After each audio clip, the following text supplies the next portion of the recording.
Bienvenidos al curso de Neurología para no neurólogos.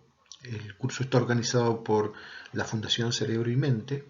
Yo soy el doctor Daniel Raúl Swin, soy neurólogo clínico, profesor titular de la Cátedra de Neurología de la Universidad Mendoza, también expresidente de la Sociedad Neurológica Argentina y miembro del grupo de trabajo de Medicina de la Cognición y la Conducta de la misma sociedad.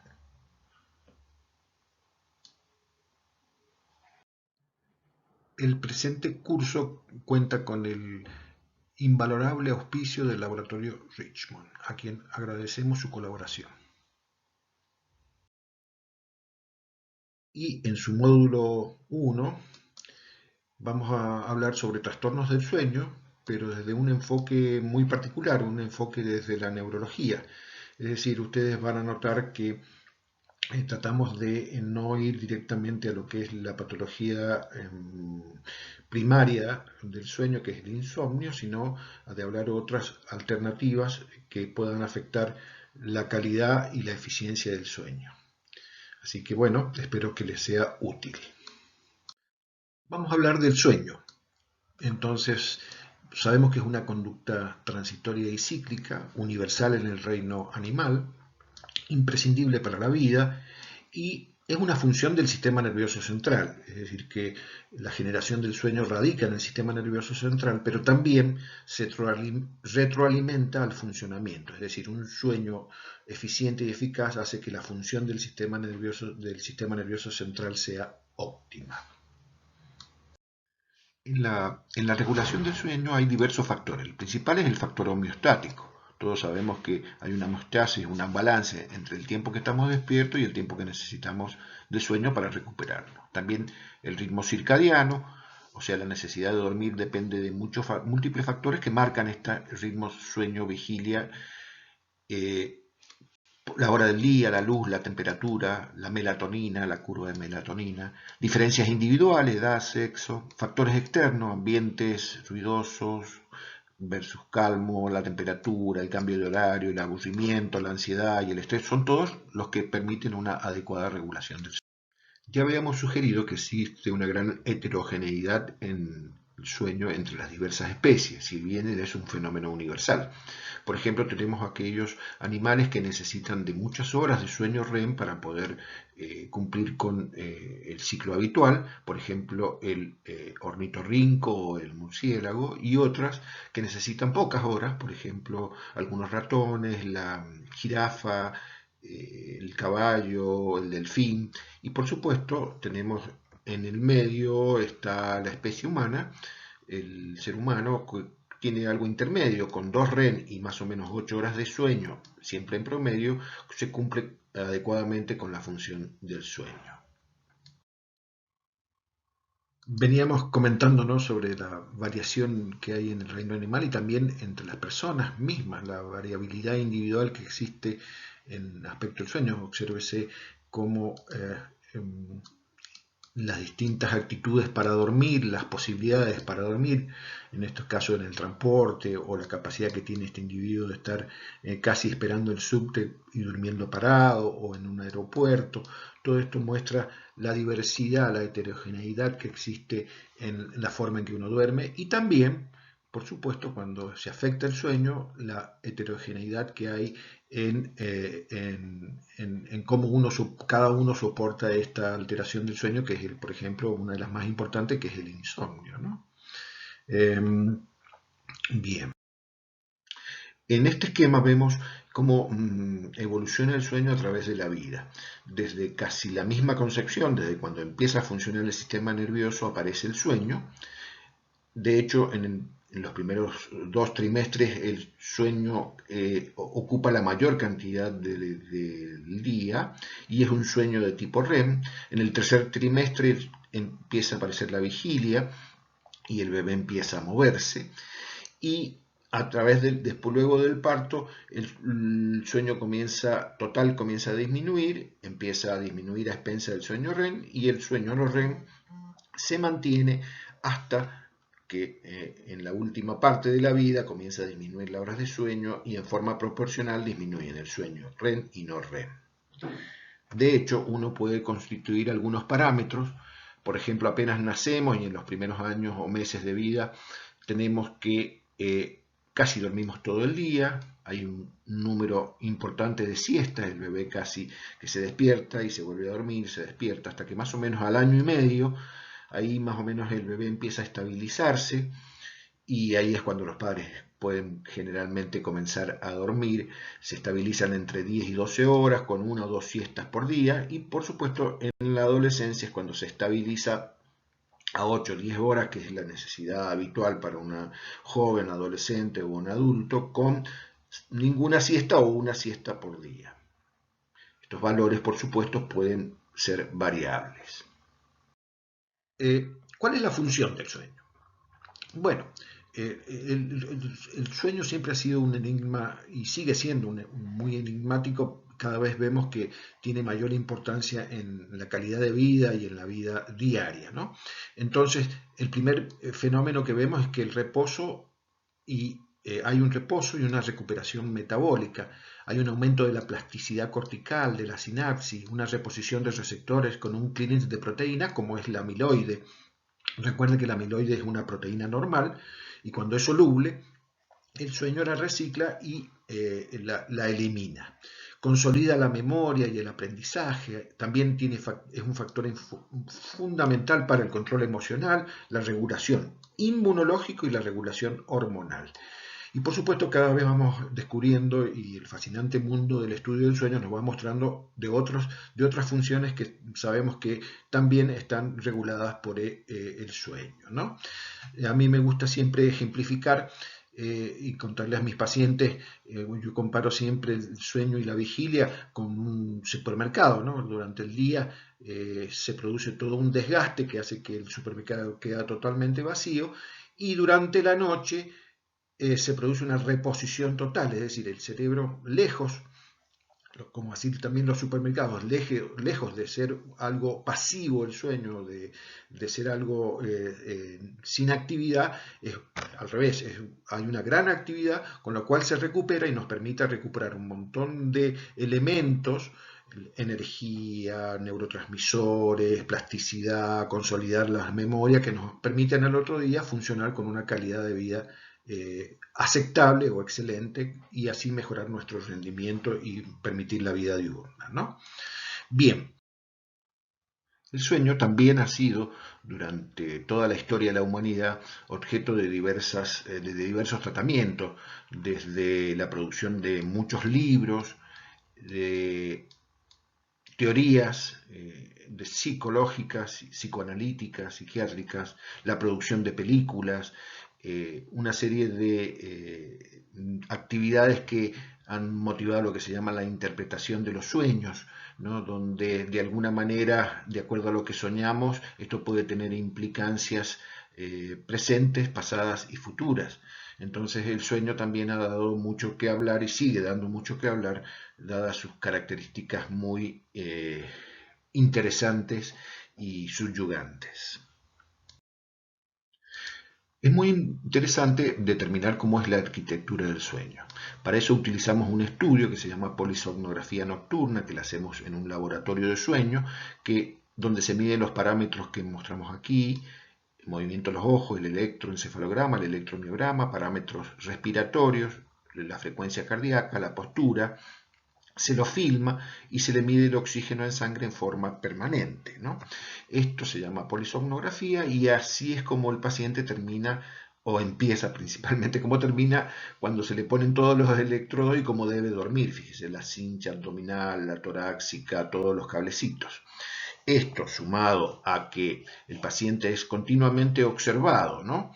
Y también filmado, hace que muchas veces el sueño no sea natural, no sea ecológico, no sea representativo de lo que le pasa al paciente habitualmente en su casa. Por eso es muy importante correlacionar el hallazgo de esa noche con respecto al diario del sueño, o sea, el registro del sueño que el paciente ha realizado durante los últimos días o las últimas noches. Y de acuerdo a eso determinar si este registro es representativo o no.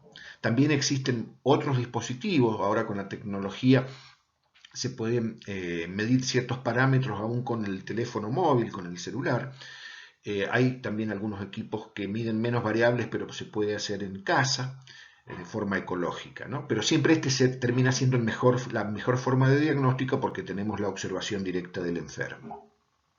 Avanzando, acá vemos la arquitectura del sueño que yo les contaba. El sueño está constituido principalmente por sueño no REM, o sea, sin movimientos oculares rápidos, el 75%, ¿no? Y tiene un sueño superficial, que es la fase N1 y N2. Antes era la etapa 1, 2, 3 y 4, ahora se las clasifica en tres etapas, N1 y N2, que es el sueño superficial, que es el 55%, y un sueño profundo, que es la N3, o un sueño de ondas lentas, que es el 20%. Este sería el sueño no REM. Mientras que el sueño REM ocupa el otro 25%, que decíamos que eran 2 o 3 episodios nocturnos. Todo esto, si es una arquitectura del sueño normal, termina siendo un sueño eficiente, con una calidad eficiente que nos permite al otro día funcionar con normalidad. Acá tienen el hipnograma. Fíjense cómo luego de una latencia al sueño aparece la etapa N1, N2, N3. La primera parte de la noche principalmente predomina el sueño N3, es el sueño profundo. Hay algunos episodios del sueño REM, pero que aparecen más o menos entre la hora y la hora y media, son cortitos. Y el sueño REM predomina en la última segunda mitad de la noche, ¿no? A la vez que las etapas del sueño se superficializan, ¿no? Esto sería un sueño normal. Muchas veces cuando nos despertamos a última hora de la noche, a primera hora de la mañana, generalmente siempre vemos que estamos en etapa REM, entonces nos recordamos estos sueños, ¿no? Porque durante el movimiento ocular rápido es cuando nosotros soñamos, ¿no? Entonces, si nos despertamos a esa hora, generalmente vamos a estar soñando y podemos tener algún recuerdo de lo que estamos soñando en ese momento. Seguimos avanzando. Acá están los estadios del sueño. Nosotros podemos clasificarlos por las características que hay de los movimientos oculares. Acá se ven los dos primeros canales, el electroencefalograma, el tono muscular, la respiración y el electrocardiograma. Acá está el paciente despierto, etapa N1, N2, N3 con las ondas lentas típicas, el sueño bien profundo, y la etapa REM con los movimientos oculares rápidos y la atonía.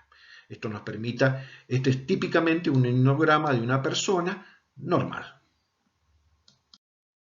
Vemos aquí, un poco para hablar de la fisiología del sueño, las estructuras en el tronco cerebral, que son las que, actuando a través de diversos neurotransmisores que ya vamos a ver, producen una estimulación o inhibición según sea el área correspondiente, por ejemplo, la formación reticular pontina, los colículos, el tegmento, el núcleo subcerúleo. Todos estos actúan sobre el tálamo, que se encarga de distribuir hacia la parte posterior y hacia toda la corteza y hacia el proencéfalo basal, distribuir estos estímulos inhibitorios o excitatorios, y del balance de los dos se produce el ciclo sueño-vigilia y también dentro del sueño las distintas fases de la misma.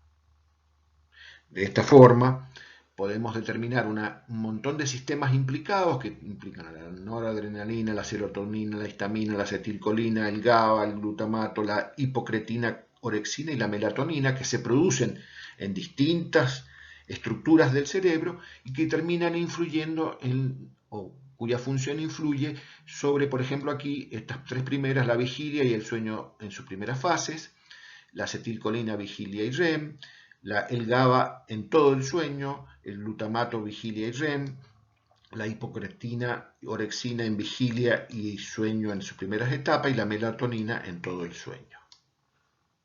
Como ustedes ven, es un mecanismo muy complejo de estimulación e inhibición que determina este tipo de actividad. De acuerdo más o menos a lo que veníamos diciendo, son los neurotransmisores conjuntamente interactuando entre sí y con vías de estimulación e inhibición los que generan los distintos estadios, tanto en la vigilia como el sueño REM o no REM. Aquí podemos observar cómo la interacción de la hipocretina aumentando, la acetilcolina aumentando, noradrenalina, serotonina, histamina también aumentando, sin modificación en el GABA, constituyen la vigilia. Una disminución de las tres primeras y aumento del último, el no REM, y aumento de la acetilcolina con el GABA, el REM. Como ven, este fino mecanismo es el que termina definiendo vigilia, sueño y los distintos tipos de sueño. Vemos en este esquema una representación de la influencia de la melatonina, una de las principales sustancias que sabemos que regulan este complejo sueño-vigilia, este ritmo circadiano sueño-vigilia, que no solamente se trata de dormir y despertar, sino que también tiene clara influencia en el reloj biológico de otras funciones, como son, por ejemplo, la actividad inmunológica, la actividad endocrina, los ritmos cognitivos, la acción antioxidante, etc. Y como siempre que está influenciado principalmente por la luz y también por otras actividades. Aquí vemos la curva, como cuando nos despertamos tenemos un nivel bajo, a través del día vamos adquiriendo, va aumentando los niveles de melatonina hasta que llega un momento que se induce el sueño, la melatonina conjuntamente a los otros neurotransmisores, y ahí nos dormimos toda la noche y esto baja y se vuelve a repetir, ¿no? Como decimos, es un mecanismo muy complejo donde intervienen múltiples sustancias y múltiples conexiones y también múltiples factores endógenos y exógenos. Bueno, ¿qué consideramos entonces un sueño normal? Como ya hemos venido observando, la cantidad necesaria de sueño es muy variable y, por ejemplo, podemos ver según cuánto dura el sueño. Entonces tenemos personas que tienen patrón de sueño largo, más de 8 horas, 8 a 10 horas necesitan, y patrón de sueño corto, que con 4, 5, 6 horas es suficiente. También la calidad del sueño. Ya de por sí hay buenos dormidores, generalmente los buenos dormidores son los que tienen una calidad y cantidad de sueño lento, la N3 que decíamos es fundamental para que esto sea reparador. Hay malos dormidores que tienen perturbación en este sueño lento, de tipo lento. Hay matutinos que tienden a levantarse y acostarse temprano, y generalmente en estos la fase 3 está bien constituida y entonces generalmente son los que mejores duermen, y están los vespertinos que tienden a levantarse y acostarse tarde. Acá la fase 3 por ahí se desestructura y por eso necesitan o son peores dormidores. Esto generalmente ocurre en los jóvenes, por eso necesitan dormir tanto. Después esto se estabiliza y nos vamos poniendo más viejitos y vamos necesitando menos horas. Bueno, ¿cómo se estudia el sueño? Rápidamente vamos a tratar de definir cuáles son los pasos para un buen estudio del sueño. El interrogatorio es fundamental. Interrogatorio directo e indirecto, como ya vamos a ver, es fundamental. Luego, un examen físico, clínico, neurológico completo, por supuesto también mental. El laboratorio, un laboratorio dirigido, pero que siempre tiene que tener una rutina básica, por ejemplo, hemograma y eritro, anemia, poliglobulia, hipotiroidismo, dosaje de drogas en sangre, alcohol, la oximetría que puede ser en la noche, un dosaje de ferritina y otros estudios que dependerá de cada paciente, ¿no? Imágenes, donde puede haber, por ejemplo, un ataque de tórax para una EPOC, o una imagen del macizo maxilofacial si uno sospecha que puede haber alguna anormalidad que tenga que ver con apneas, o del cerebro si sospecha una enfermedad neurológica. Hay escalas para ansiedad, para depresión, para hipersomnolencia diurna, como es la de Edward, o la escala de insomnio. También el diario de sueño, que es muy importante, un registro que hace el paciente o su compañero de cama, o la mamá si es un niño el que tiene el problema. Y el estudio del sueño, como ya dijimos, el principal es la polisomnografía, pero también se puede hacer un estudio previo que es una electro con deprivación de sueño, latencias múltiples, actimetría, que es el registro continuo de la actividad tanto diurno como nocturno, la oximetría nocturna, cuando se sospecha apnea y no se puede hacer una polisomnografía, y hay, como dije, dispositivos para el domicilio, ahora muy interesante en los celulares y todo, que dan mucha información, graban ronquido, etc. En este sentido, ¿cuáles son las preguntas imprescindibles que hay que hacer en la historia clínica sobre el sueño? Uno siempre pregunta, cuando hay trastorno del sueño, tiende a preguntar poco y inmediatamente asume que hay un insomnio y tiende a medicar. Entonces veremos que los síntomas nocturnos son muy importantes, acá hay un aspecto que es fundamental, que el interrogatorio tiene que ser siempre directo y con el compañero de cama o de habitación, ¿no? Porque los síntomas nocturnos generalmente son referidos por el compañero. Si ronca, si tiene apnea, si tiene ahogo, si tiene despertares, si esos despertares tiene con sudoración nocturna, sueños agitados, sonambulismo, reflujo, movimientos en las piernas, si se necesita el paciente rampas nocturnas, piernas inquietas, si tiene nicturia o nocturia o si tiene enuresis. Avanzando los hábitos de sueño, el horario de acostarse y levantarse entre semana, los fines de semana, cuánto tiempo tarda en conciliar el sueño, o sea, la latencia al sueño, si tiene muchos despertares, el tiempo que tarda en volver a dormirse, si se despierta, el tiempo que está desvelado, el número de siestas diurnas y su duración, la duración de las siestas, ¿no? Síntomas diurnos como la hipersomnolencia diurna, por ejemplo, en momentos muy importantes como puede ser el estar comiendo o mientras conduce, si ha habido accidentes a causa de esta alteración, si hay trastornos en la memoria, dificultades en la concentración, fatigabilidad, irritabilidad, el estado de ánimo, ansiedad, la apatía, el número, ya dijimos, de siestas diurnas y su duración, si hay trastorno en la sexualidad. Hay síntomas al despertar, si el sueño fue reparador o no, si tiene cefaleas matutinas, esto es muy importante, muchas veces esto es muy típico de las apneas nocturnas, el paciente se levanta embotado, con dolor de cabeza y a medida que se va despertando eso va cediendo, justamente con la congestión nasal. Aspecto importante también los síntomas narcolépticos que ya vamos a ver, como es la cataplejía, las alucinaciones, la parálisis del sueño y los comportamientos automáticos. Y por último, sin ser menos importante, si hay antecedentes personales, todos los antecedentes personales que se puedan, clínicos, quirúrgicos, hábitos, antecedentes familiares para algunas enfermedades, toda la medicación que toma, porque claramente hay medicamentos que pueden interferir o alterar el sueño, las actividades que hace, por ejemplo, si hace actividad física, a qué hora la hace, y también los hábitos alimenticios que toma antes de dormir, principalmente si toma alcohol o bebidas con cafeína o bebidas colas, todas estas pueden alterar el sueño. Como ya habíamos anticipado, el diario de sueño es muy importante. Esto se hace directamente y también lo hace el compañero de cama o la mamá en este caso, ¿no? Y se registran todos los días, las distintas horas, entonces se hace un registro de cuándo la persona se acuesta, cuándo se duerme, cuándo se levanta y cuántas siestitas tiene. Este es el caso de un joven que claramente, fíjense, va teniendo lo que se llama un retardo de fase. Acá se acuesta temprano, va a la cama temprano y se termina durmiendo tarde, pero cada vez se va acostando más tarde y se va levantando más tarde, y empiezan a aparecer múltiples sueñitos durante el día, múltiples siestitas, y esto es típicamente un retardo de fase, no necesita ningún otro estudio, y el mismo diario nos ayuda para que el paciente, aconsejarle cómo va a corregir esto paulatinamente, haciendo que las fases vuelvan a ser las normales, ¿no?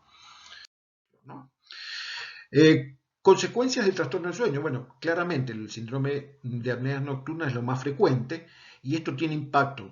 Al otro día son hipersomnolencia diurna y aumentan los riesgos cardiovasculares. Los pacientes que tienen apneas tienen mucho más riesgo de sufrir cardiopatía isquémica o cardiopatía hipertensiva o accidentes de orden cardiovascular y cerebrovascular. El insomnio, que más o menos ocupa el 10%, generalmente se produce en pacientes que tienen ansiedad y depresión y provocan ansiedad y depresión retroalimentando el proceso. El síndrome de piernas inquietas y movimientos periódicos, que se dan un 3%, también se involucra o se relaciona con la depresión y el riesgo cardiovascular. La hipersomnia, la fatiga, la narcolexia, que más o menos son el 4% de las patologías, se relaciona con trastornos del sueño, la bipolaridad y la esquizofrenia. Y todos influyen sobre la calidad de vida. Cualquiera de estos trastornos de vida, del sueño, provocan una alteración en la calidad de vida del paciente y de la familia o del acompañante del paciente, ¿no? Bien. Seguimos avanzando. Hay estudios recientes que muestran que, por ejemplo, este es del 2017, si en la adolescencia el sueño ha sido insuficiente, el volumen total de la sustancia gris es menor. Si hay poco sueño, menos de 6 horas, aumenta casi un 30% el riesgo de diabetes. Y si el sueño tampoco ha sido bueno durante la adolescencia y la adultez, aumenta el riesgo de resfriados y gripe. Y por supuesto, acá está más o menos otra, fíjense, varían las prevalencias de insomnio crónico, apnea y síndrome de piernas inquietas. Esta muestra que hay más piernas inquietas que apnea no es así. Esto depende mucho de las muestras que uno tome. Bueno, rápidamente vamos a tratar de hacer un repaso de lo que han sido las clasificaciones de los trastornos del sueño. Son clasificaciones muy largas, muy engorrosas. Esta es la del ICSD-1, que ha ido evolucionando, disomnia, parasomnia. De esto, alteraciones asociadas a otras enfermedades y síndromes propuestos. Fíjense que acá hay un montón de estas. Voy a enfatizar y me gustaría que van a ver que estas persisten hasta las clasificaciones actuales, que son las alteraciones asociadas a otras enfermedades, por ejemplo, a las enfermedades psiquiátricas, psicosis, pánico, ansiedad, humor, alcoholismo, neurológicos, vamos a ver cómo hay un montón de enfermedades neurológicas que pueden alterar el sueño, y a condiciones médicas. ¿eh? Todas estas son muy importantes a la hora de evaluar un trastorno del sueño antes de catalogarlo como un insomnio primario crónico de tipo psicofísico, ¿no? Como les contaba, acá ya aparece otra clasificación. Fíjense que esta es la ICSD-3, va cambiando. Acá lo importante es que se empiezan a incluir en las clasificaciones variantes normales. Entonces, por ejemplo, vemos que como trastorno del insomnio aparece una variante normal que es el excesivo tiempo en cama y el dormidor corto, que antes no se los vinculaba, y los trastornos del ritmo circadiano. También en los trastornos respiratorios aparece la variante normal, que es el ronquido, y la catatrenia, que es el quejido, ¿no? Son variantes normales, todos podemos roncar o tener algún quejido y no necesariamente tener una patología de tipo respiratoria. Fíjense que acá las parasomnias es normal, una somniloquia no muy importante, es una variante normal de la parasomnia, y también vamos a ver que hay variantes normales en los movimientos, hay ciertas mioclonías hipnagógicas cuando uno se está durmiendo, y algunas sacudidas que generalmente lo despiertan a uno, o generalmente lo detecta el compañero de la cama, que también o se despierta o no se puede dormir. Hay mioclonías fragmentarias excesivas que se pueden suceder durante la noche, y también hay un temblor podal, o sea, un movimiento de la pierna, del pie, perdón, que sube y baje de tipo hipnagógico. Fíjense, acá se incorporan variantes normales que antes eran catalogadas como anormales. Y por último, la última clasificación, según DSM-5, esto ha ido variando: insomnia, hipersomnia, narcolepsia, trastornos relacionados con la respiración, trastornos relacionados con el sueño REM, el síndrome de piernas inquietas, y siempre los trastornos inducidos por sustancias, medicamentos, etc. Como ustedes ven, las clasificaciones han ido variando, y la verdad que muchas veces, si bien no ayudan mucho, uno trata de encasillarlos adecuadamente. Yo he tratado de simplificar y más o menos como para que, si hay un trastorno del sueño, el sueño puede ser una disomnia, un trastorno de la calidad, cantidad y horario del sueño. El otro trastorno son las parasomnias, que son asociadas a acontecimientos o conductas anormales asociadas al sueño. Trastorno del sueño asociado con trastornos médicos, psiquiátricos, neurológicos, y por último otros trastornos, como para que simplificar el ejercicio. Entonces, los trastornos del sueño, fíjense que aquí tenemos el insomnio. No está sombreado justamente porque vamos a llegar al diagnóstico de insomnio previo ver estas otras patologías, que son con somnolencia diurna excesiva, con conductas anormales durante el sueño y con trastornos del ritmo del sueño. Estas serían las tres categoría que vamos a ver, para después, si uno descarta todo este tipo de alteración, puede llegar a catalogar a un insomnio primario episódico o crónico. La somnolencia diurna excesiva, estamos hablando de lo que es la hipersomnia, ya lo veníamos insinuando, es dormirse durante el día en situaciones inapropiadas, cuando uno ha dormido correctamente. Entonces se duerme en clase, conduciendo, hablando, en el cine, o seguramente como se estarán durmiendo ustedes ahora, acá en el Congreso, también ocurre en el nuestro, o como se estarán durmiendo ustedes ahora con este extenso video de sueño que induce a dormir, ¿no? Avanzamos. Las causas de hipersomnia son múltiples: dormir poco, los turnos laborales, depresión, demencia, encefalopatía, ciertos medicamentos, las apneas obstructivas, que son muy importantes, la narcolexia, que ya la vamos a tratar, síndromes raros como el síndrome de Klein-Levin, de etiología no determinada, o el insomnio familiar fatal, que son poco comunes y que no son habituales en la consulta, pero hay que tenerlos en cuenta, ¿no? Si seguimos avanzando, vemos que muchas veces hay otras causas. Yo siempre me gusta mostrar que si el paciente está anémico o poliglobúlico, puede estar hipersomne, el hiponatrémico, el hipoxémico o el paciente que tiene un hematoma subdural, especialmente en el adulto mayor, también tiene hipersomnolencia diurna, trastornos cognitivos, y la causa termina siendo un trastorno sistémico o un trastorno cerebral. Eh, Vamos a hablar un poquito de la narcolexia. La narcolexia es una enfermedad con una predisposición genética, pero de una etiología desconocida. Se cree que participa un mecanismo autoinmune y allí existe una pérdida de neuronas que producen la hipocretina orexina, la cual disminuye sus niveles en el líquido cefalorraquídeo. Esto determina la signosintomatología tan particular que tiene la narcolexia y que ahora vamos a ver.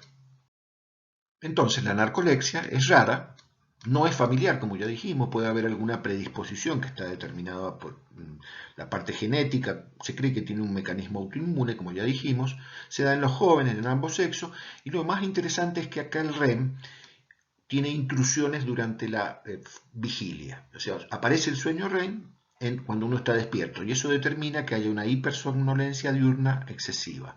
Lo característico de estos enfermos es que se duermen, hacen crisis de sueño que no pueden ser resistidas en cualquier momento durante el día.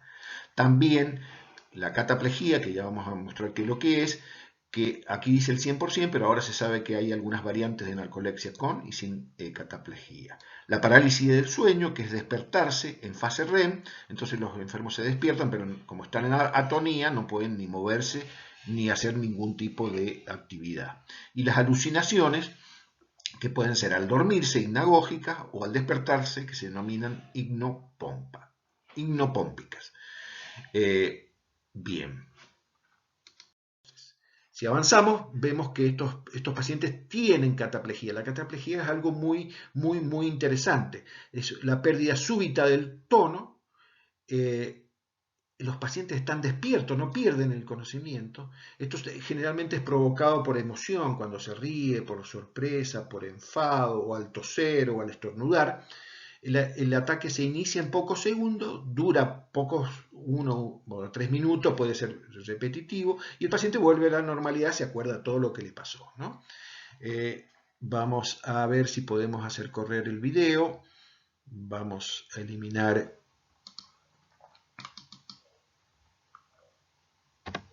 ahí. Eso. No sé si lo alcanzan a ver, típicamente, ¿no? Probablemente este niño, que es portador de una narcolepsia, vamos a ver si lo podemos ver. ¡Pup! Ahí está la caída, la atonía, está despierto. Se recuerda, quizás esto se produce con una risa o se produce una tos, una emoción. A veces se da nada más que en la quijada, ¿no? Entonces el paciente debe sostenerse. Yo tengo un paciente mío que es narcoléptico, que es un agente inmobiliario, entonces cuando tiene una reunión generalmente uno lo ve que siempre está con su mano en la quijada tratando de evitar que aparezca la cataplejía, en este caso segmentaria. En otros casos es mucho más importante, como vimos, ¿no?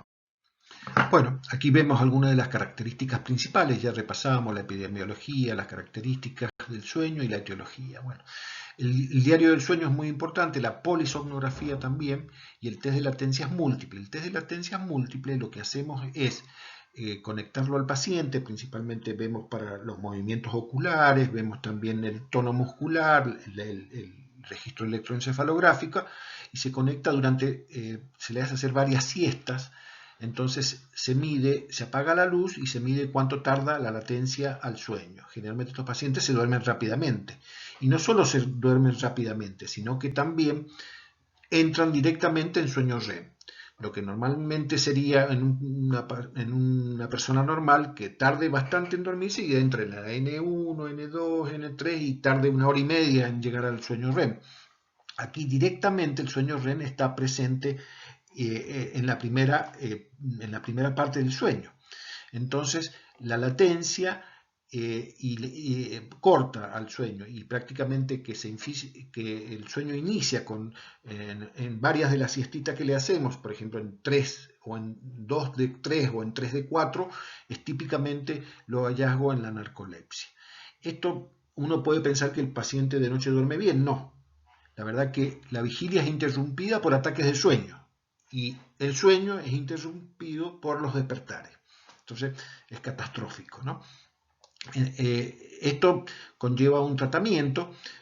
Hay tratamiento con una molécula que ustedes conocen muy bien, modafinilo, y también algunos derivados nuevos. Modafinilo con metilfenidato generalmente ayuda a la hipersomnolencia diurna, y también hay tratamiento para la cataplejía. Si es muy leve la cataplejía, no se hace tratamiento, sino podemos usar algún antidepresivo como la venlafaxina o la clorimipramina. O también el oxibato de sodio. Por supuesto que a veces se pueden combinar, y si no es muy importante, generalmente hacemos tratamiento sintomático. Le pedimos al paciente que haga las siestitas reparadoras cuando él ya sabe que viene la crisis, que haga la siestita, con lo cual se recupera y puede seguir con su actividad. Y por supuesto, tratar de evitar todas las situaciones peligrosas, ¿no? Pasamos a otro síndrome mucho más común que la narcolepsia, que es la síndrome de apnea obstructiva o de hipopnea-apnea del sueño. Es una alteración de la respiración caracterizada por una interrupción repentina de más de 10 segundos. Generalmente tienden a durar mucho más en la fase de sueño con movimientos oculares rápidos, y es provocado por una obstrucción de la vía respiratoria superior, aunque a veces pueden haber apneas mixtas con compromiso central. Las causas son múltiples, como la vamos a ver. Se dan en personas con hábito pípnico, cuello corto, obesidad y otras comórbidas. Es bastante común, principalmente en el sexo masculino, y aumenta con la edad. Y como decía, generalmente son obstructivas, pero también pueden haber apneas centrales, por ejemplo, si hay patología cerebral grave, ¿no? Y la sintomatología y la signología clásica es la hipersomnolencia diurna, la cefalea matinal, los ronquidos y también los trastornos cognitivos, ¿no? Son muy importantes a la hora de pesquisar, a la hora de un interrogatorio exhaustivo, como para descartar esta patología. El síndrome de apnea, un poco ya lo dijimos. Lo que determina generalmente la gravedad es la hipoxemia y la hipercapnia nocturna. Esto puede dar hipertensión intracraneal, da todos los síntomas que ya dijimos, los síntomas nocturnos, y puede estar relacionado con enfermedades cardiovasculares en forma muy importante, y también del aparato respiratorio, incluso con muerte súbita, ataque cardíaco o accidente cerebrovascular. La importancia aquí de detectar no solamente por estas complicaciones, sino también por la gran cantidad de afectación que produce en la calidad de vida del paciente y de las personas que conviven. Con respecto al diagnóstico del síndrome de apnea nocturna, bueno, el interrogatorio siempre es orientativo, el examen clínico principalmente para ver factores predisponentes, y 2 escalitas que vamos a ver ahora. Tenemos la escala de Epworth o de hipersomnolencia diurna, que lo que hace es, en una escala de Likert, que 0 es nunca y 3 es alta, uno le plantea al paciente, que este formulario puede ser autocompletado por él mismo, qué probabilidad hay que se duerma en ciertas circunstancias. Por ejemplo, sentado leyendo, mirando la televisión, manejando, por ejemplo, después de haber ingerido alcohol, etcétera, etcétera. Acá la puntuación máxima es 24, Si esta puntuación es mayor de 12, ya hay sospecha de hipersomnolencia diurna y probablemente de apnea. Entonces, para saber si esto está más orientado a la apnea, aparece el cuestionario Stock-Bang, que aquí es un cribado para síndrome de apnea y hiponea, donde aquí lo importante es ver si hay ronquidos, entonces se le da sí o no, si está cansado o fatigado durante el día, si alguien ha observado que ha dejado de respirar, si hay apnea, si tiene hipertensión, el índice de masa corporal, si es mayor de 50, más o menos cuál es el diámetro, el ancho del cuello y si es masculino. Por supuesto, a más respuestas sí, más probabilidad de que aparezca la sospecha de apnea nocturna, ¿no? Y uno la confirma con la polisomnografía. Por supuesto, la evaluación clínica es muy importante y la otorrinolaringológica también. La polisomnografía nos da un diagnóstico preciso, nos dice si hay apneas y nos dice cuántas apneas hay en una hora, porque todos podemos tener apnea, pero el índice de apnea, cuando es superior a 10 apneas, ya es significativo. Menos no tiene implicancias clínicas, pero hay pacientes que tienen hasta 50 por hora, ¿no? Entonces uno ve la apnea, la cantidad de apneas y también la hipoxemia que se produce y otros trastornos cardiovasculares que se pueden producir durante el episodio de apnea, ¿no? Entonces muy importante la polisomnografía para el diagnóstico y también para determinar el tratamiento a seguir y el control del tratamiento. Acá ven una polisomnografía, movimientos, arriba acá movimientos oculares, el electroencefalograma, acá observan el flujo aéreo, acá está el electrocardiograma, los movimientos, y acá abajo tenemos la cincha, ¿no? La cincha en la parte torácica abdominal. Entonces vemos cómo acá no hay flujo, y fíjense cómo intenta, de alguna manera, la cincha abdominal intenta vencer. Esta es una apnea obstructiva típica, ¿no? Acá se repite y acá se repite. Más de 10 segundos aparece, ¿no?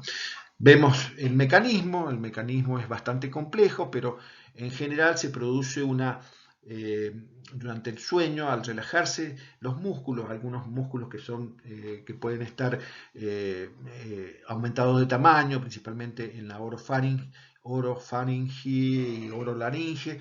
Fíjense cómo la apnea se produce una caída, una obstrucción al flujo aéreo, ¿no? Un colapso de las partes blandas de la vía aérea superior termina produciendo la apnea. Se puede producir microdespertares, por ahí el sueño ahí nomás se hace mucho más ligero, sin llegar a despertarse. El paciente no se acuerda, pero no puede lograr nunca dormirse profundamente. Habíamos dicho que para dormirse profundamente era lo fundamental para tener una buena calidad y es del sueño, que el sueño sea eficiente, ¿no? Y vemos también que se produce desaturación de oxígeno, lo cual también es muy importante, ¿no? Bien, lo mismo, aquí vemos distintos mecanismos de desvío septal, hipertrofia adenoidea, hipertrofia de amígdala y úvula, y una parálisis de las cuerdas vocales, que son factores que el otorrinolaringólogo o el especialista en maxilofacial nos permite observar y que muchas veces se puede corregir esto, puede mejorar la signosintomatología, ¿no? El tratamiento es bajar de peso, la terapia postural, generalmente el ronquido es boca arriba, entonces también eso se mide en la polisomnografía, y vemos como la cirugía, como puede ser la úvulo, palato, faringoplastía y el dispositivo de avance mandibular puede ayudar a estos pacientes. Pero generalmente lo que soluciona el problema es el CPAP, que si es correctamente usado al paciente le permite modificar otros hábitos, como puede ser el sobrepeso, la hipersomnolencia, la falta de actividad durante el día, y todo eso se va corrigiendo este círculo vicioso multifactorial que produce la apnea. Seguimos avanzando, vamos a hablar ahora de las parasomnias, que habíamos dicho que eran alteraciones cualitativas del sueño. Entonces vamos a tratar un poco este aspecto, ¿no? Acá tenemos las parasomnias del sueño no REM, que son las clásicas que conocemos, ¿no? El sonambulismo, los terrores nocturnos, principalmente en los chicos, los despertares confusos, la sepsomnia y el síndrome de la cena en el sueño, ¿no? Esta alteración bastante que se ha difundido últimamente, que siempre era conocida, pero ahora se la reconoce como una parasomnia no REM, ¿no? Y en el otro extremo, el sueño, las parasomnias del sueño no REM, que son pesadillas recurrentes, parálisis del sueño y el trastorno del sueño REM, que esta es la más importante y es la vedette de los trastornos del sueño en las patologías neurodegenerativas, como ya vamos a ver, ¿no? Bien. Aquí vemos, esto es una tablita tomada del Continuum, que es un curso de educación continua que hacemos en neurología. Vemos acá el tipo de parasomnia, la conducta, si tiene signo autonómico, amnesia de lo que sucedió, si recuerdo o no, los factores que lo provocan, el sexo, el tiempo y la duración. Entonces acá ven las características que tiene cada uno de estos factores, por ejemplo, en el sonambulismo. Por ejemplo, está presente la amnesia, no tiene signos autonómicos, se produce principalmente porque hay cuando hay deprivación de sueño, cuando hay síndrome de piernas inquietas, y se producen en la primera parte de la noche.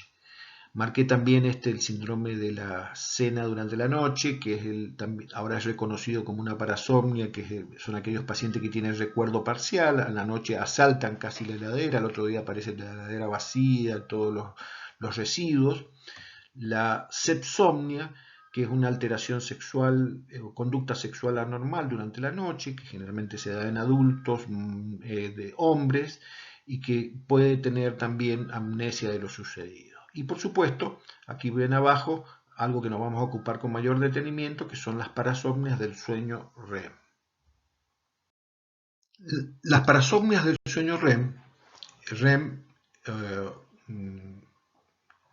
Sleep Behavior Disorder, RBD, son actualmente una de las alteraciones más estudiadas en el campo de las enfermedades neurodegenerativas.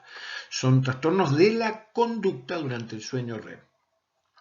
Ustedes recuerdan que venimos hablando que durante el sueño REM normalmente es cuando soñamos y hay una pérdida o atonía de los músculos, es decir, soñamos y nos quedamos paralizados, ¿no? En este caso, la disfunción del sueño REM se caracteriza porque no hay atonía. Entonces aparecen sueños vívidos, hay conductas vigorosas, pesadillas, se da en adultos mayores de 50, principalmente el sexo masculino, y generalmente esto implica una disfunción de las estructuras del tronco cerebral. Hay pesadillas, fíjense el distinto tipo de pesadillas, atacado por alguien, discutido, perseguir.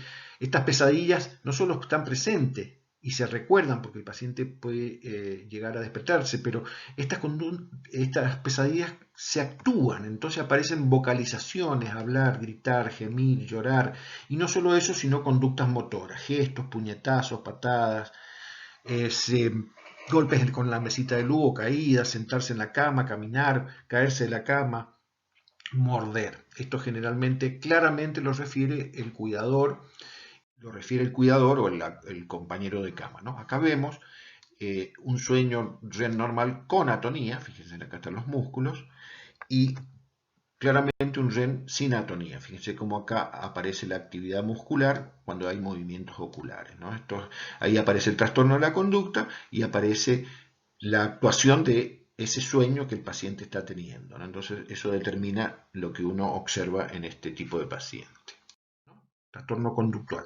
Vamos a observar, fíjense, esto es una polisomnografía, fíjense, ahí está el paciente, acá está, fíjense el cursor cómo va llegando, está todo bien, está en fase REM y aparece un movimiento que en este caso es muy discreto, muy cortito, pero que en otras circunstancias puede ser muy intenso, muy elaborado y puede producir conductas muy importantes de alteración.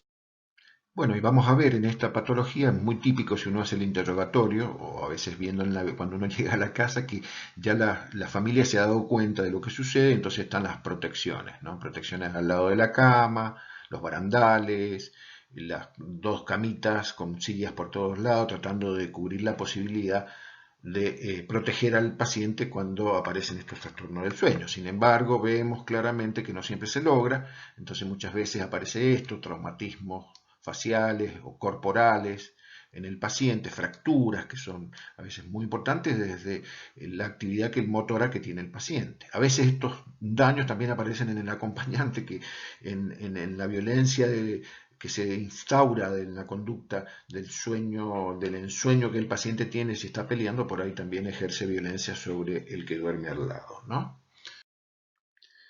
Este tipo de alteración denominada trastorno del sueño REM, trastorno conductual asociado al sueño REM, generalmente se ve en forma precoz y aún presintomática, antecede a la enfermedad y después aparece en la enfermedad de Parkinson, en la demencia con cuerpos de Lewy, en la atrofia multisistémica, y en un número no muy importante termina siendo un trastorno primario. Es decir, que si uno hace un seguimiento de estos pacientes, va a tener la característica de que, fíjense, vamos a borrar un poquito lo que habíamos sobrescrito, y vemos claramente cómo, si uno va viendo a través de los años, estos pacientes, muchos se convierten en un trastorno de tipo enfermedad de Parkinson o una demencia con cuerpos de Lewy, es decir, una conversión a lo que se denomina actualmente como una sinucleinopatía. A medida que avanzan los años, muchos de estos pacientes van convirtiendo a esta patología degenerativa. O sea que por ahí anteceden en años a una enfermedad de Parkinson o a una demencia con cuerpos de Lewy. Tratamiento de las parasomnias, no REM y REM, siempre es medida de protección, higiene del sueño, y generalmente funcionan bastante bien con la melatonina y el clonazepam.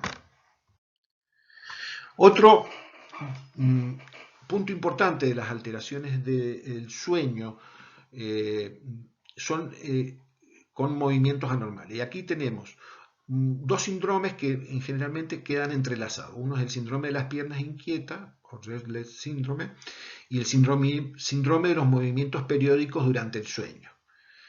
El PLMS por sus siglas en inglés, ¿no?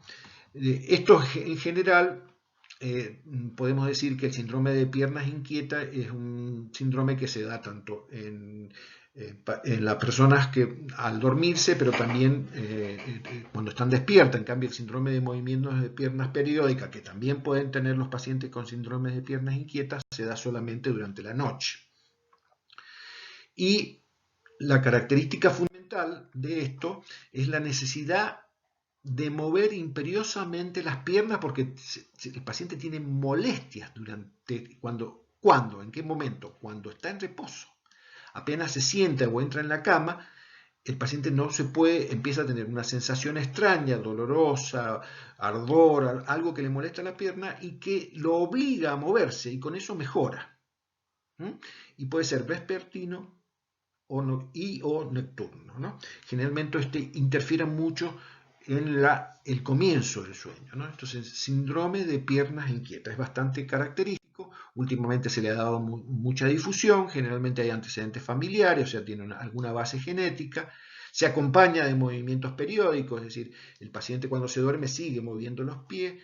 Puede cursar con ferropenia, que es muy importante. Puede ser idiopático, anemia, embarazo, insuficiencia renal crónica y polineuropatía son causas de síndrome de pierna inquieta. Y la ferropenia es muy importante siempre investigarla, porque si existe uno puede dar hierro y mejorar. Y también otra cosa característica es que llamativamente esto responde a agentes que estimulan la dopamina. Entonces, una prueba terapéutica con agonistas dopaminérgicos o con L-Dopa, como vamos a ver, puede ser fundamental para cambiarle generalmente la calidad de vida y de sueño del paciente, ¿no? Aquí observamos una actigrafía de un paciente con síndrome de piernas inquietas y de movimientos periódicos. Vemos que mientras el paciente está en la cama, que se quiere dormir, una intensa actividad de movimientos. El paciente está despierto y mueve las piernas porque ya no tolera la posición. Si se levanta y camina un poquito, quizás mejore, pero vuelve a aparecer. Fíjense que cuando se duerme, esta sensación pasa, pero el paciente sigue teniendo movimientos periódicos en las piernas, que a veces lo despiertan y hacen que la calidad del sueño sea muy mala, ¿no? Entonces, síndrome de piernas inquietas, síndrome de movimientos periódicos. A veces están los dos, generalmente están los dos en los pacientes con síndrome de piernas inquietas, pero a veces los pacientes solamente tienen síndrome periódico de movimientos sin la molestia previa, ¿no? Entonces el tratamiento es distinto.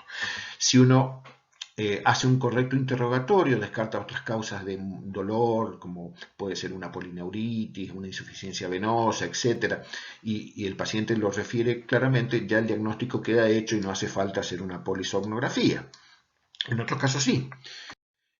Y avanzando un poquito, ya me había anticipado, fíjense que acá hoy se considera que los agonistas dopaminérgicos, principalmente el pramipexol, es de primera línea, aunque otros también pueden ser utilizados, el EDOPA también. Hay algunos dispositivos vibratorios que pueden mejorar al paciente, también el gabapentin, y por supuesto, en aquellos pacientes donde la ferritina está baja, se le puede hacer aporte de hierro y eso a veces mejora la calidad del sueño del paciente y mejora la sintomatología del síndrome de piernas inquietas.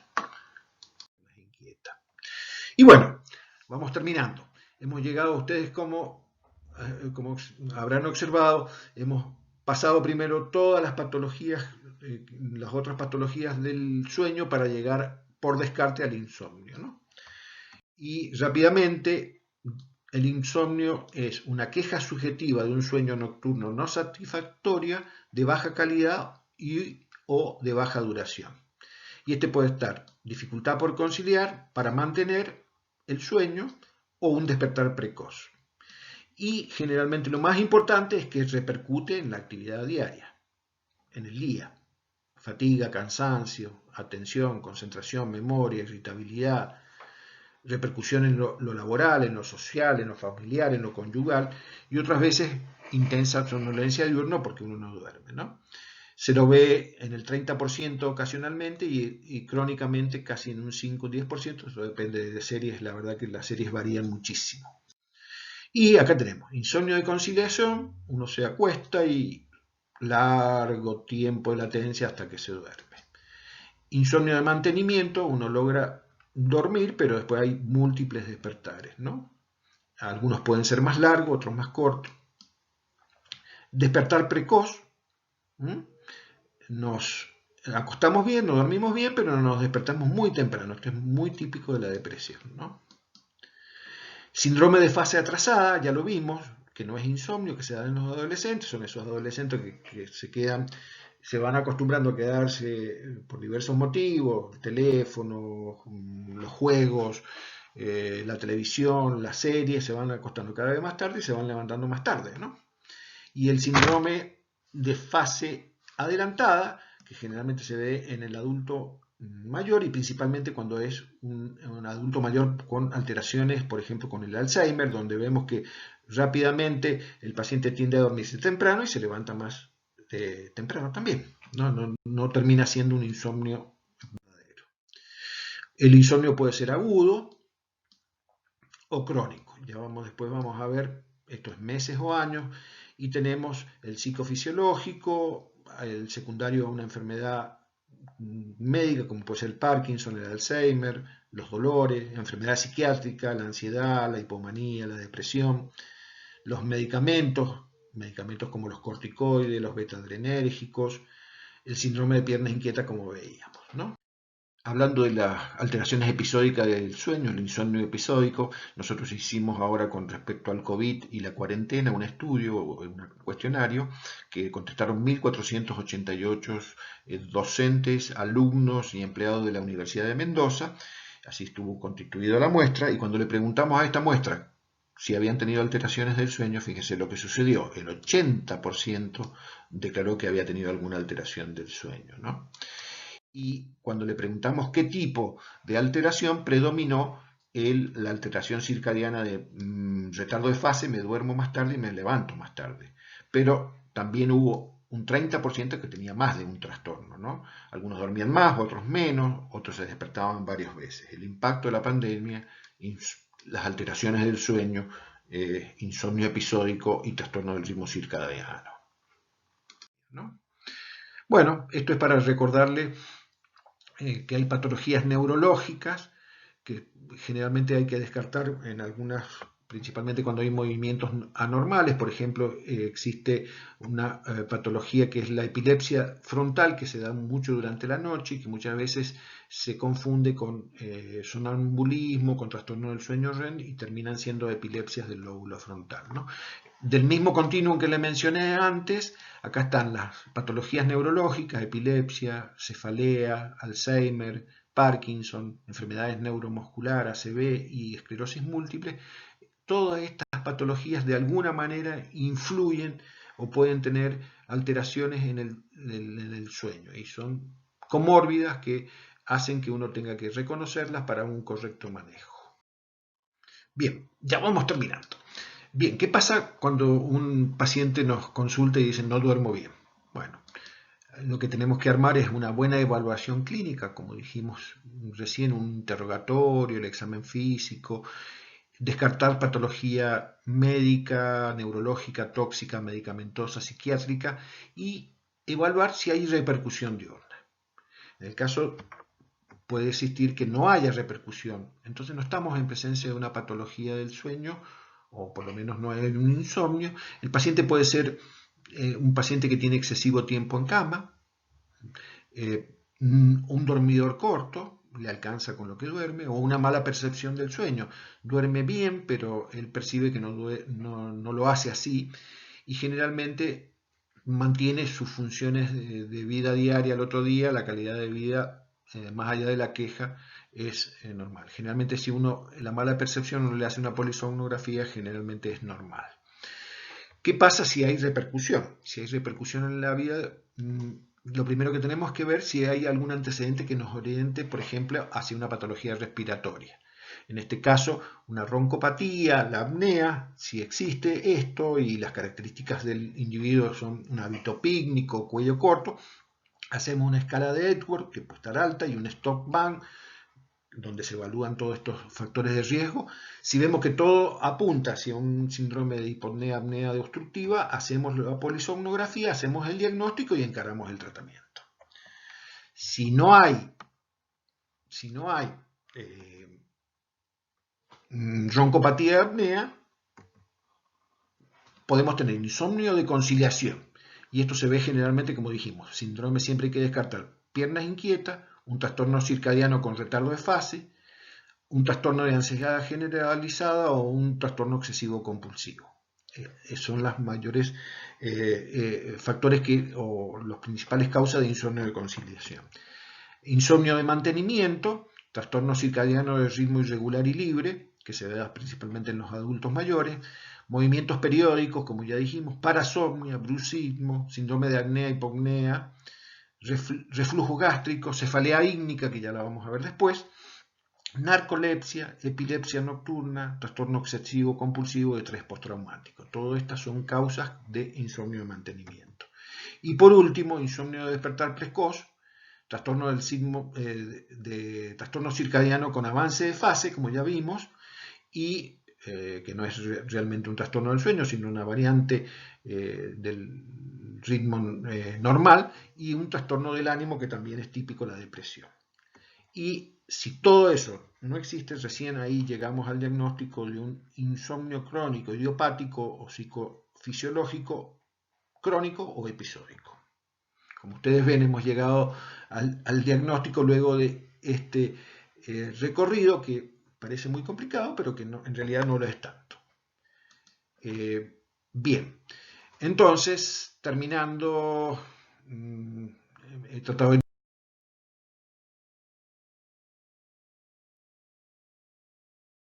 los trastornos del sueño, no por el lado del insomnio, sino por el lado de la neurología, y la verdad que es una subespecialidad que integra múltiples especialidades.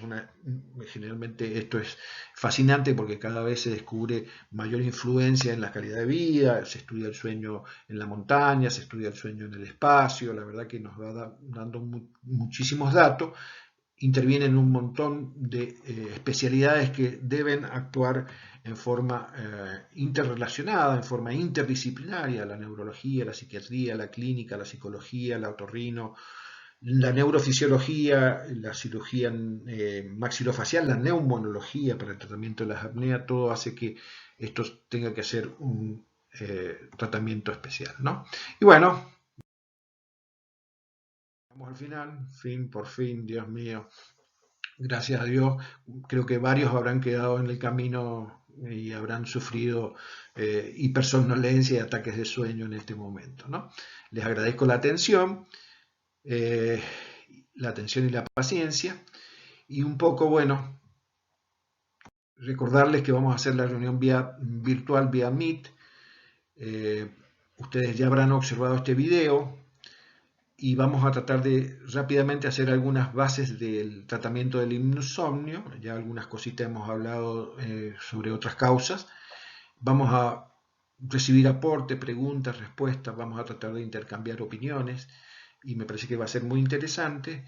Es muy probable que contemos con la presencia de la doctora Silvia Rivas, que es nuestra psiquiatra, y vamos a tratar de ver si podemos aclarar dudas o intercambiar opiniones. Así que los esperamos.